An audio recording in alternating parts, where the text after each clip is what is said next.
Hi everybody, my name is Z and welcome to my YouTube channel. Hi, habari, mambo, jina langu ni Z na karibu katika channel yangu ya YouTube. Kwa nini watu wengi wanahisi ukiolewa na mzungu umetoboa maisha? Okay, have a seat, tuongee, tujadili. Kwa nini wa Afrika wengi, especially Tanzania, kwa sababu nimetokea Tanzania, wanaamini ukiolewa na mzungu umetoboa maisha? Na kitu ambacho si kweli. Na watu ambao wameolewa na wazungu ama wameoa wazungu hawasemi ukweli, hawaambii watu ukweli kwamba this is not true, what you're thinking is not true, something like that. Wanaacha watu waendelee kuamini. Kama sasa hivi imekuwa ni dimbwi kubwa, yaani mtu akiona mtu umeolewa na mzungu una post, mtu anakuona umetoka kimaisha, anakuona una pesa, anakuona yani wewe you have made it. Si kweli jamani. Kuolewa na mzungu sio kwamba ni kutoboa maisha au umetoka yani ndio umeomoka, hapana. Wazungu wapo kama sisi tulivyo Tanzania. Wana classes kama tulivyo sisi Tanzania. Kuna wazungu matajiri, kuna wazungu wa kati na kuna wazungu wa chini. Ila uzuri wa wazungu, ama nikizungumzia Germany kwa sababu ninaishi huku, nchi yao ipo vizuri. Yani tunasema developed countries. Kwa hiyo hata mtu akiwa maskini still kuna vitu anaweza ku afford. Tofauti na nchini kwetu, mtu akiwa maskini basi ni maskini kweli, yani ni maskini, lakini huko nchi yao inawasaidia vitu vingi, kwa hiyo inamfanya mtu asiwe maskini sana. Lakini wazungu pia ni maskini, hawana pesa, wana maisha magumu, japo sio ya kukosa chakula nini, lakini sio kama ambavyo sisi tunafikiria. Sisi tukiona wazungu wanakuja Tanzania, especially kwa mfano wanaenda Zanzibar au Kilimanjaro, tunahisi wana pesa sana kwa sababu wanalala expensive hotels, things like that. No, wazungu kabla hawajaja hizo nchi ambazo za Afrika wanafanya research how much they need, like everything.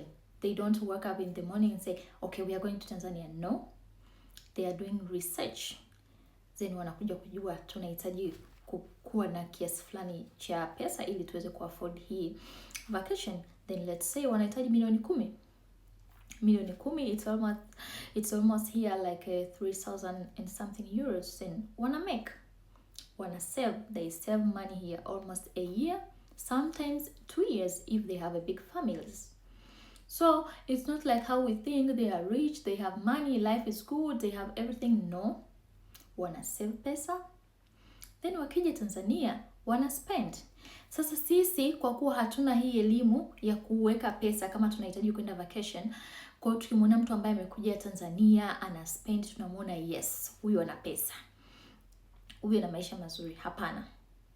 Wazungu especially nitazungumzia sana sana Wajerumani kwa sababu nimekaa nao kidogo, wana discipline kwenye pesa, wana discipline sana. Hawakurupuki kufanya kitu. Yani hawakurupuki kabisa. Kwa mtu before hajaja sehemu anayotaka kwenda, anafanya research, anajua anahitaji kiasi gani. Kwa hiyo mkimuona mzungu analala Ramada Hotel per day is 246 or 250 per night, usifikirie ni tajiri. Ukimuona mtu analala let's say Johari Rotana ama Seacliff ukamuona na hela, hapana. Ila ni amejipanga kuja huko. Ila wakija huku Jerumani, wakija nchini kwao, wanaishi in the reality. Hawaishi kama wanavyoishi Tanzania, hawaspendi kama wanavyoishi Tanzania. Ila kule wanaspend kwa sababu ni vacation. Why? Kwa sababu huku wenzetu ni wanafanya kazi sana sana. Tofauti na sisi, wazungu ni wanafanya kazi sana sana sana.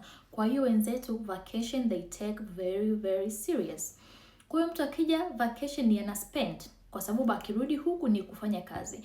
Almost huku kila mtu ana 28 days of vacation. Kwa hiyo mtu akija Tanzania 3 weeks akaspend, utamuona na mapesa mengi, lakini no, akirudi huku the rest of the days in the year anaishi maisha ya kawaida. Kwa hiyo nilikuwa tunataka niwaambie tusiwe fooled like how we believed. Me too, nilikuwa miongoni mwa watu ambao naamini nikimwona mzungu analala hoteli kubwa au ana spend hela naona na hela, lakini si kweli. Yani wapo na classes. Kwa hiyo ni kitu tu cha kumuomba Mungu kwa mtu ambaye yote anatafuta mzungu au anapenda kuolewa na mzungu. Uombe Mungu kwamba umpate mtu ambaye ana kipato kizuri, na wewe pia ukifika nchi za watu usikae chini ukasubiri kipato chake.